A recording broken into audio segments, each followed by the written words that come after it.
Hey everybody, it's your boy Pee back with another video. Today we're going to be talking about a comic that I started reading the other day. It's called The Necromancer Family's Young Heir. If you didn't know, this is a spin-off of the time-limited Genius Dark Knight or the terminally ill Genius Dark Knight, depending on where you read it.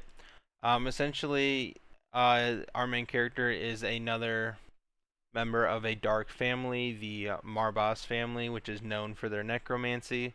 Over time, though, the necromancy powers, so to say, of the family have dwindled. They haven't been able to basically um, provide like an actual necromancer or someone who can actually use necromancy to the fullest of its abilities. Ever since like the founding person of the family. Um, so this family is basically on the brink of being destroyed by some rival Count family. Our main character is right here. As you guys probably, if you've read Time Limited Genius Dark Knight, this is the main character of that comic. That he is pretty prevalent in this comic. Even in the very first chapter, it starts with the war against, Knox, who is the main character of the terminally ill Genius Dark Knight. Um, and as you read through the first chapter, you get to our main character. After it goes fighting and whatnot. But basically, what happens in this comic is what it's like from the POV of a different family in the comic, right?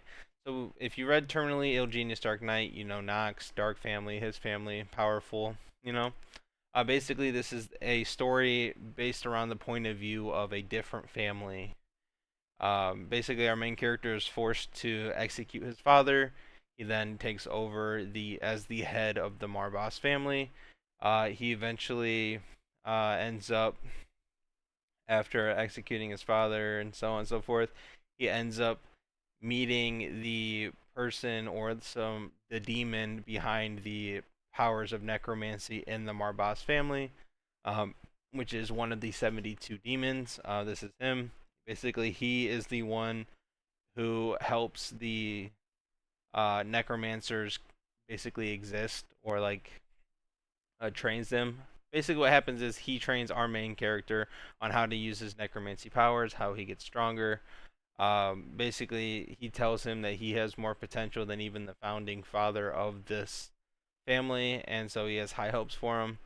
But essentially, this is just a necromancy comic. Our main character is very determined to rebuild his family.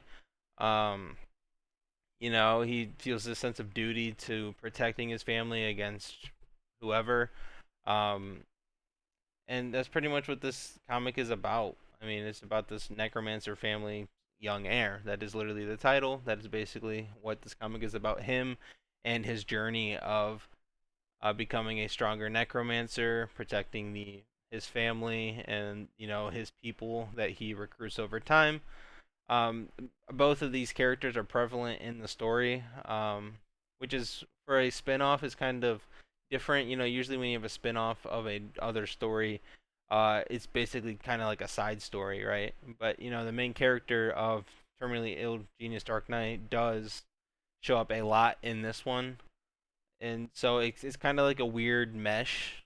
Like it's like a just a like I said earlier, it's kind of just like a different POV of terminally ill Genius Dark Knight, just from the perspective of someone else who's trying to rebuild their family and protect what they care about as well. So, but I found it pretty interesting. I mean, if I had to choose which comic of this universe I would rather read, it would definitely be the Genius Dark Knight one. As much as I like necromancy or like necromancers, like I am a junkie when it comes to necromancer stuff. That's why I pretty much read almost all the necromancer comics that come out. I just I don't know why. Like I like him and his like attitude. He has like this cold, nonchalant, like monotone attitude most of the time. But you can tell he's fiercely protective of his people, of his family, of like the citizens of his family, like territory. So it's like you have a semi-cold main character on the surface, but deep down you can tell that he's like a genuine soul who actually is a good person, even if, he's done bad, even if he's executed his own father. Like, he is a victim of a lot of circumstances that he willingly accepts. He's like, yes, I killed my father. Yes, I'm not, I don't do good things. I'm not a good person. But deep down, you can tell that, he does the bad things he does for what's best for him and his people. So ultimately, I think it's decent. I mean, the art is kind of just simple. Like, there isn't really anything too special about it. The fight scenes are kind of like Terminally Ill Genius Dark Knight. I'm pretty sure it's the same author, maybe. I don't know exactly. But the art is kind of similar as well.